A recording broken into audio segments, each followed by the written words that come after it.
És bem-vindo aqui em nosso coração.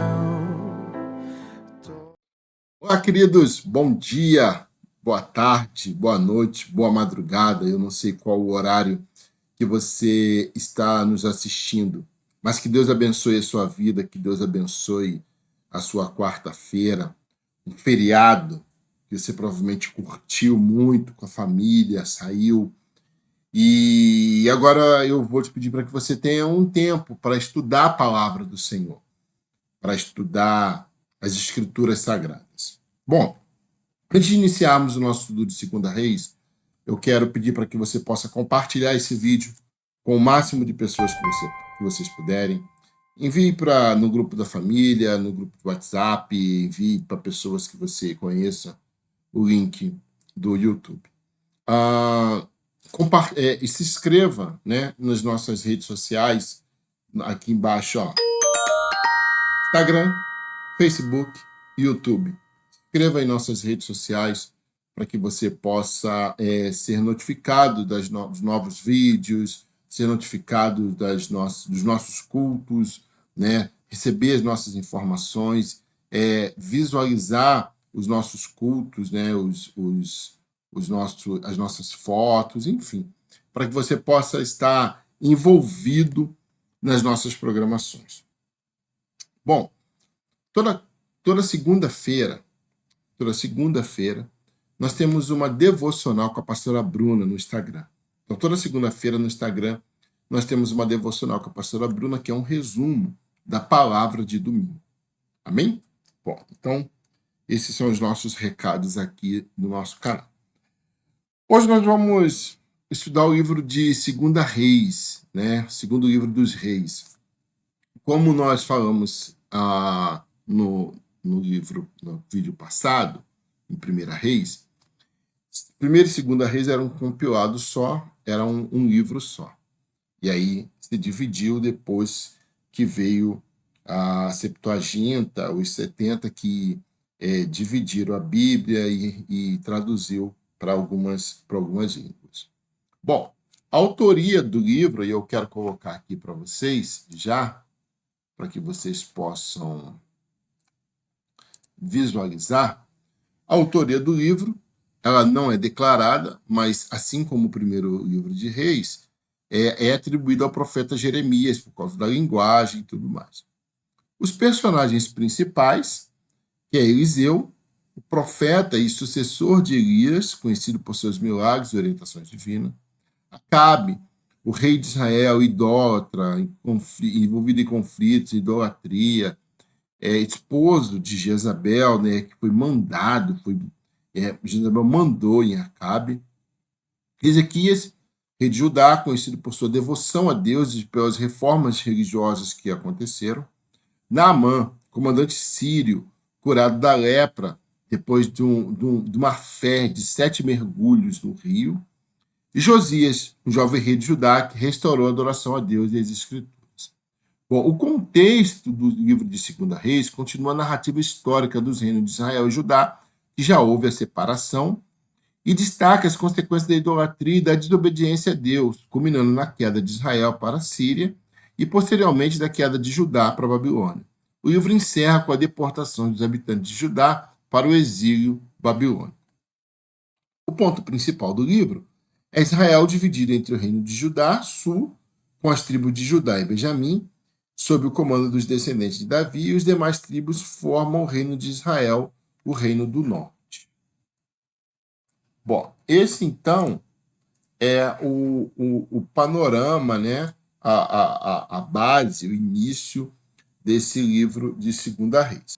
Bom, o livro de Segunda Reis, ele vai ter 5 blocos, tá? Ele tem 5 blocos. O primeiro bloco, que vai do capítulo 1 ao capítulo 8, vai falar sobre o ministério de Eliseu. Bom, e aí o capítulo 1 ele vai começar sobre o julgamento contra Acasias. E aí o capítulo 2 ele tem uma situação bem interessante, que é quando Elias ele é levado numa carruagem de fogo. E aí a palavra diz assim, no versículo 1, 2 e 3. Quando o Senhor levou Elias aos céus no redemoinho, aconteceu o seguinte. Elias e Eliseu saíram de Gilgal. No caminho disse-lhe Elias, fique aqui, pois o Senhor me enviou a Betel. Eliseu, porém, disse, juro pelo nome do Senhor e por tua vida que não te deixarei ir só. Então foram a Betel. Em Betel, os discípulos dos profetas foram falar com Eliseu e perguntaram, você sabe que hoje o Senhor vai levar para os céus o seu mestre, separando-o de você? Respondeu Eliseu, sim, eu sei, mas não falem nisso. E aí, há toda aquela situação da transmissão de bênção, né? Que aí Elias ele passa a sua capa, passa aquilo que Deus deu a ele para Eliseu. Olha o que diz o versículo de número 8 do capítulo 2. Então Elias tirou o manto, enrolou-o e com ele bateu nas águas, as águas se dividiram, e os dois atravessaram em chão seco. Depois de atravessar, Elias disse a Eliseu, o que posso fazer em seu favor antes que seja levado para longe de você? Respondeu Eliseu, faze de mim o principal, herdeiro do teu espírito profético. Disse Elias, seu pedido é difícil, mas se você me vir quando eu for separado de você, terá o que pediu. Do contrário, não será atendido. Então, Eliseu, então, ele pede uma bênção, ele pede aquilo que ele está vendo o seu mestre fazendo, ele está vendo o que Elias faz. Né? Então, do capítulo 1 ao capítulo 8, que é o primeiro bloco, fala sobre o ministério de Eliseu, né? Fala sobre essa transmissão de bênção, aí vai falar sobre a rebelião de Moabe, vai falar sobre o milagre do azeite, né? Que quando ele encontra uma viúva, ele encontra uma viúva, certo dia, uma mulher dos seus discípulos, né? E o marido tinha morrido, e ela tinha filhos, e tinha credores. E aí Eliseu, ele vai falar o seguinte, vai pedir a ela que traga vasilhas, mas ela não tem nada. Ela fala que ela não tem nada e pede para que traga vasilhas, e peça vasilhas emprestadas.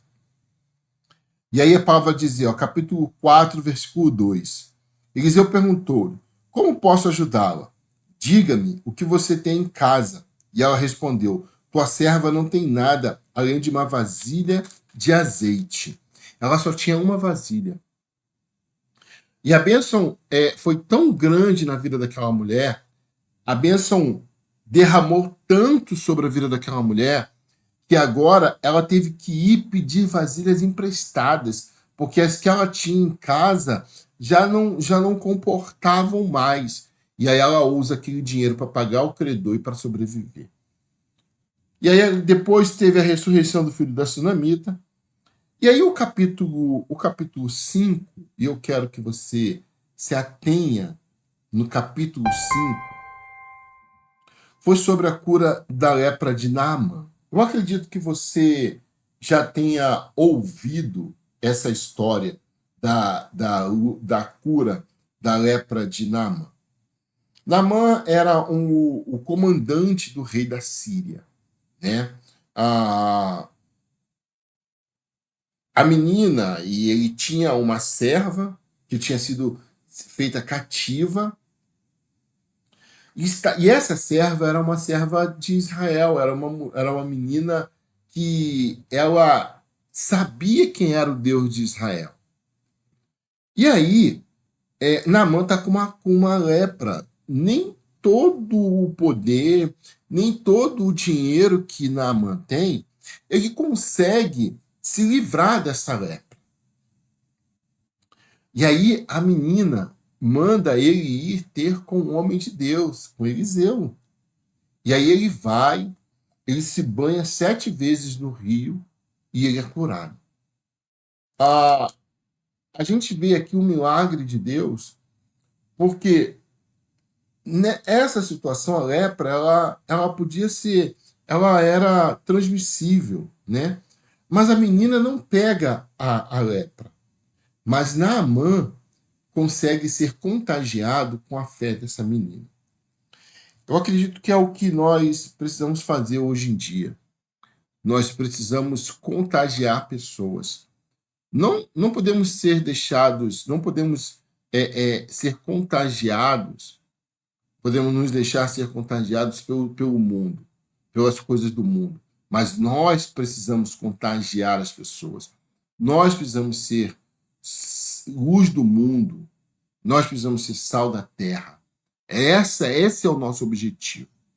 Bom, e aí, a cura de Naamã, Eliseu faz o machado flutuar e tudo mais. E aí, o capítulo 8 termina, né, o bloco 1, a Sunamita recebe de volta a sua propriedade. Aí agora, vamos para o bloco 2, o segundo bloco. O segundo bloco vai falar sobre os reinos de Israel e os reinos de Judá. E aí, logo no primeiro versículo, do capítulo 9, diz assim: enquanto isso, o profeta Eliseu chamou um dos discípulos dos profetas e lhe disse: põe a capa para dentro do cinto, porque este frasco de óleo, pegue esse frasco de óleo e vá a Ramote Gileade. Quando lá chegar, procure Jeú, filho de Josafá, neto de Nissi, dirija-se a ele e leve-o para a sala, longe dos seus companheiros. Depois pegue o frasco, derrame óleo sobre a cabeça dele e declare: assim diz o Senhor, eu estou ungindo o rei de Israel, e em seguida abra a porta e fuja sem demora. E aí Jeú, então, ele é ungido rei de Israel, né? Aí a gente vai ver depois da morte de Jorão, de Acasias, a morte da família de Acabe, né? A situação da família de Acabe desastrosa, a morte de Jezabel. E aí a gente vai se desenrolando o bloco 2. Bloco 2, que vai do capítulo 9 ao capítulo 16, e vai falar sobre os reinos de Israel e Judá. Né? Desse reino dividido, porque agora há essa separação, há essa divisão dos reinos. E aí vai até o capítulo 16. E aí o capítulo 16 vai falar sobre o reino de Acais, rei de Judá. Tá? E aí, então, a gente tem esse desenrolar agora das histórias indo em caminhos opostos. Porque agora você tem o reino de Israel e o reino de Judá. Bom, o capítulo de número 17, ele vai falar sobre o reinado de Osias. E aí é o último rei de Israel. Por quê? A queda do reino de Israel. Israel, então, é levado cativo. O Israel é castigado com seu exílio. E aí, no capítulo 17, versículo 1 e 2, vai dizer assim: no 12º ano do reinado de Acás, rei de Judá, Oseias, filho de Alá, tornou-se rei de Israel em Samaria e reinou 9 anos. Ele fez o que o Senhor reprova, mas não como os reis de Israel que o precederam. Então, ou seja, os reinados que Israel teve começaram a vir em decadência. Começaram a vir simplesmente vindo numa descida ladeira abaixo. No entanto, que a maioria dos reis que precederam esse rei, né, fizeram coisas horríveis. E aí há um castigo por conta disso. Qual é o castigo disso? Combinou agora com o exílio de Israel. Israel, que é o reino do norte. Então, combinou agora com o reino do norte exilado, Samaria. Agora Samaria foi tomada. Né? Olha o que diz a partir do versículo de número 7. Tudo isso aconteceu porque os israelitas haviam pecado contra o Senhor, o seu Deus, que os tiraram do Egito, de sob o poder do faraó, rei do Egito. Eles prestaram culto a outros deuses e seguiram os costumes das nações que o Senhor havia expulsado de diante deles, bem como os costumes que os reis de Israel haviam introduzido. que acontece? Samaria agora começa a ter uma salada mista, uma salada de informações, uma salada de culturas. Por quê? Os reis foram tomando conta, os reis foram assumindo e foram incorporando outras tradições, outras culturas. E aí agora os samaritanos são mal vistos. E aí é que começa agora a grande guerra entre os judeus e os samaritanos, né? Olha o que diz lá a partir do versículo de número 24 do capítulo de número 17. O rei da Síria trouxe gente da Babilônia, de Culta, de Ava, de Amate e de Zevarvaim, e os estabeleceu na cidade de Samaria, para substituir os israelitas. Eles ocuparam Samaria e habitaram em suas cidades. Quando começaram a viver ali, não adoraram ao Senhor. Por isso, ele enviou leões para o meio deles, que mataram alguns dentre os povos. 26. Então informaram o rei da Síria: os povos que deportaste e fizeste morar na cidade de Samaria não sabem o que o Deus daquela terra exige. Ele enviou leões para matá-los, pois desconhecem suas exigências. Então agora começa uma salada mista, uma salada. E aí isso tem consequências. Então nós passamos para o bloco 4, que fala sobre os profetas e as intervenções divinas. Ele vai falar sobre o reinado de Ezequias, as ameaças de Sinaqueribe a Jerusalém, a oração de Ezequias, né, a predição da libertação de Jerusalém. O bloco 4, ele vai do capítulo 18 ao capítulo de número 23. Vai falar sobre a doença de Ezequias, vai falar sobre o reinado de Manassés, rei de Judá. Aí o bloco 4 ele termina no capítulo de número 23, Josias fazendo uma renovação da aliança com Deus. Bom, e aí agora nós partimos para o quinto bloco, que vai do capítulo 20, é o capítulo de número 24 e 25, que vai falar agora da queda de Judá e do exílio babilônico. Bom, Israel já está cativo, ele perdeu a sua identidade como nação, ele perde o seu poder. Agora Judá que sofre. Agora o povo judeu agora vira cativo de Babilônia. Olha o que diz a palavra no capítulo de número 24, versículo 1 e 2. Durante o reinado de Joaquim, Nabucodonosor, rei da Babilônia, invadiu o país, e Joaquim tornou-se vassalo por 3 anos. Então ele voltou atrás e rebelou-se contra Nabucodonosor. O Senhor enviou contra eles tropas babilônicas, aramaicas, moabitas e amonitas para destruir Judá, de acordo com a palavra do Senhor proclamada por seus servos, os profetas. Versículo 3. Isso aconteceu a Judá conforme a ordem do Senhor, a fim de removê-los da sua presença por causa de todos os pecados que Manassés cometeu. Manassés, você pode ler depois lá atrás, no capítulo de número 21, Manassés foi um rei péssimo, foi o pior rei que Judá teve, foi um péssimo rei. E por conta agora disso, agora há a queda de Judá e o exílio babilônico. Então, há essa consequência. E aí agora o 24, né, que nós falamos, e o 25 vai falar sobre a queda de Jerusalém. E aí Jerusalém cai, e aí agora eles estão cativos de Babilônia, do povo babilônico.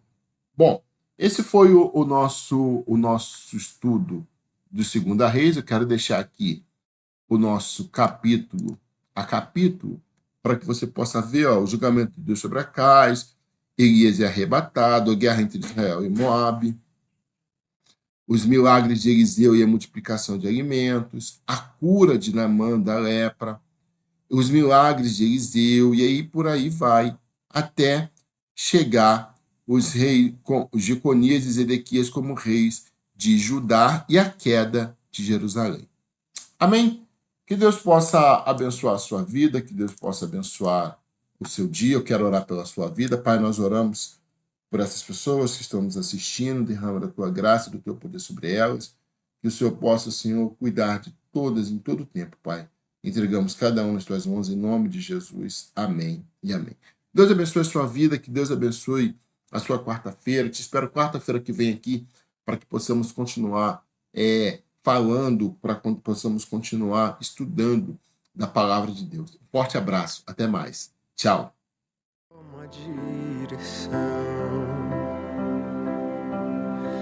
Deus, fogo consumidor, sem impedimentos, vem face a face, Senhor.